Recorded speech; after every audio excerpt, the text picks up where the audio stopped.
Yun, welcome back mga pare ko sa ating night spear fishing sa panibagong pagkipagsapalaro naman sa dagat mga pare ko. So ayun, dito lang kami sa may Barangay Kugon Bulusan at yun at naglalakad na nga kami mga pare ko papunta dun sa laot at ang kasama ko ay si Master Jipoy at si Bayaw mga pare ko. So yun, samahan nyo kami sa aming pamumana at para makahuli naman tayo ng masarap na pang-ulam mga pare ko. So ayun, dito na kami sa may tabi at malapit na kami magsimula pero bago yun syempre mag-shoutout muna tayo sa mga idol partner natin dyan. Kaya ang unang shoutout para sa'yo is Pirong Alactrician, Dive Safe palagi Master at shoutout din sa'yo Jeric Vlog from Quezon Province at shoutout na din sa'yo Geno Porte at kay Bautista Loidan at shoutout din kay Rocky Boy Makaraig from Saudi Arabia at kay Francis Espanyo. Yun. Kaya tara, simulan na natin itong pamamana mga pare ko at ito yung unang bumungad, isang ilak na malapad na rin mga pare ko, isdang masarap sa sabaw. Maganda ang binamano natin, makakahigop agad tayo ng masarap na sabaw. Bungkag na naman ang bahaw. Eto isang pusit, ayun o, sa pool natin mga pare ko, grabe ang lapad nito. Sigurado ito sa pulutan ay pang ulam pala ito mga pare ko.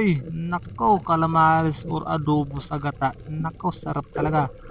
At eto, sumisid naman nga ako sa ilalim mga pare ko at may napansin akong dalawang isda na nasa tabi ng malalaking bato. At ayun o, umiilaw ang kanilang mata at dahan-dahan kong pinana at ayun nasa pool natin mga pare ko.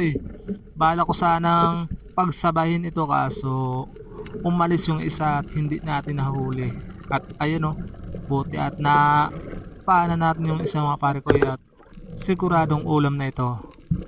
At eto sumunod mga pare ko, isang ilak ulit, ayun o, maamo. Kaya dahan-dahan natin pinana at ayun, nasa pool natin mga pare ko. Nadagdagan yung ilak na nahuli natin mga pare ko. Kaya sigurado na naman, alam na this mga pare ko. At eto, may napansin akong isda na sa silong ng bato, malapad. Sa pulkang isda ka, ay ipos-ipos pala ito mga pare ko or triple tiras. Yan o. Naku, ang laki nito mga pare ko. Jackpot na naman. Malapad. Buti at nakakuha pa rin tayo ng malaking isda mga pare ko. At kahit ito lang yung ulamin, sigurado busog ka nito mga pare ko. Sa lapad ba naman niya ito? Ayun o, ayos mga pare ko.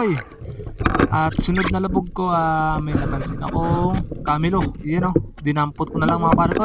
Yan, masarap ito sa gulay, isahog. Yan o, kamilo, napakataba nito mga pare ko. Kaso, syempre, bawal ito sa mga high blood. Siguradong gitik ang aabutin. Pagkalubog ko naman nga ulit at may tinuro sa akin si Bayaw na isang pusit. Ayun o, nasa pool natin mga pare ko. Hindi daw niya natamaan kaya tinuro sa akin at hinabol ko. At ayun, nakuha natin mga pare ko.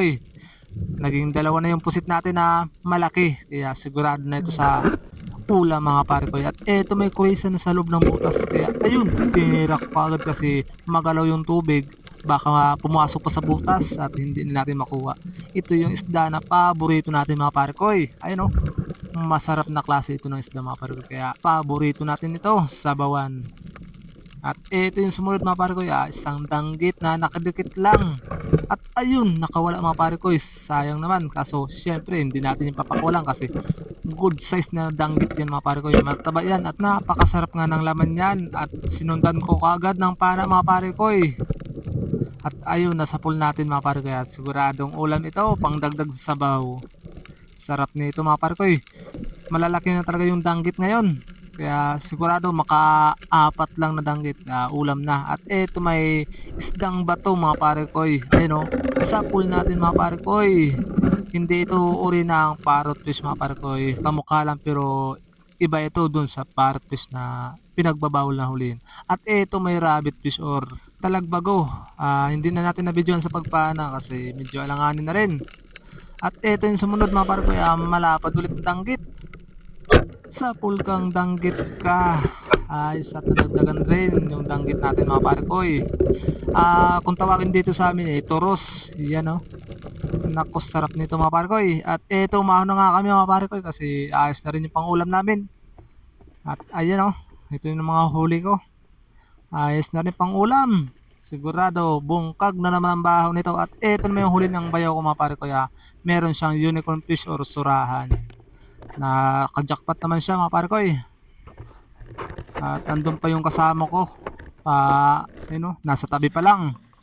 At ito na nga yung mga huli ko mga pare ko, yung lahat na nakuha natin. Grabe, kaya palagi tayo magpasalamat sa taas kasi nabigyan na naman tayo ng biyaya mga pare ko eh. So yun, hanggang dito lang yung video natin. Kaya palike, share, and follow na lang. Peace out.